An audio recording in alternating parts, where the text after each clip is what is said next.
Well, liberal studies is a kind of college experience or a kind of study where you learn about many aspects of what it is to be a human being. You learn about different dimensions of life as a human being. You cultivate some of your ethical considerations and reasoning, and you get usually a broad education. We're one of the original liberal studies programs. We've been around for 40 years, since Sangamon State was started. And a thing to remember is that in the 1960s, there was a lot of reevaluation of why people went to the universities and what they were supposed to get out of universities or even high school education. There was a talk about making it more relevant, more student-centered, and this spawned a lot of experimental schools and experimental ideas in education.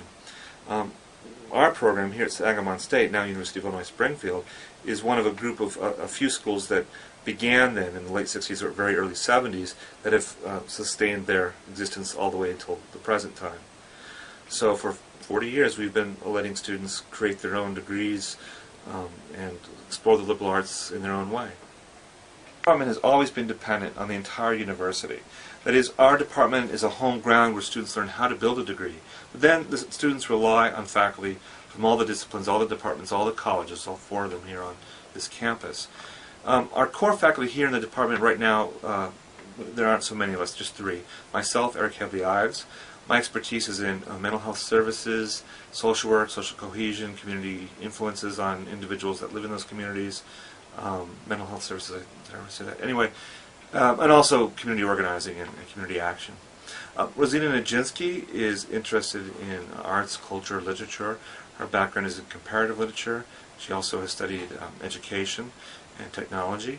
Her specialty is the symbolist movement, which was an intellectual and artistic movement in the late 19th century that you could consider a precursor to the New Age movement. It had a lot of idealism and inspired many of the artists, particularly in France, there in the late 19th century.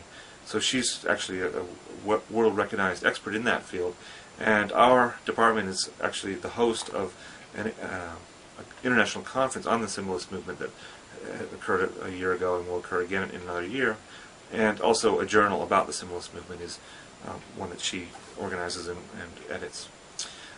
William Klein, is our newest hire, but he's been around for a few years.